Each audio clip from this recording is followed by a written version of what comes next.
कितीही वेळ किंवा पैसा असू द्या, स्वामींनी बोलवणं पाठवल्याशिवाय किंवा स्वामींची इच्छा असल्याशिवाय तुम्ही अक्कलकोटला जाऊ शकत नाही, या वाक्याची मला प्रचिती आली. मागच्या 2 ते 3 वर्षापासून आम्ही अक्कलकोटला जाण्यासाठी प्लॅन करत होतो आणि बऱ्याचदा ते प्लॅन काही ना काही कारणाने कॅन्सल झाले. यावेळी आमचा प्लॅन सक्सेसफुल झाला.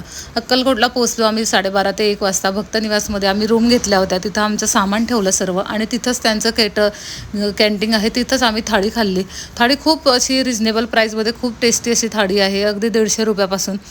तिथं आम्ही जेवण वगैरे करून पुढे निघालो गाणगापूरला, कारण तिथूनच 60 ते 70 किलोमीटर गाणगापूर आहे.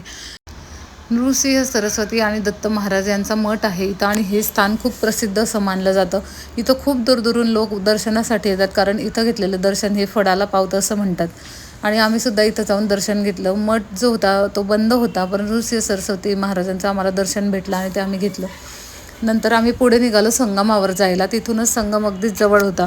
सो संगमावर गेलो, कारण इथंसुद्धा दूरदूरून लोक येतात. तर ते कशासाठी येतात, तर गुरुचरित्राचं पारायण करण्यासाठी येतात. आणि हा जो संगम आहे हा खूप असा पवित्र संगम आहे. पण हे बघून थोडं वाईट वाटलं, कारण लोकांनी तिथं खूप जास्त घाण करून ठेवलेली आहे.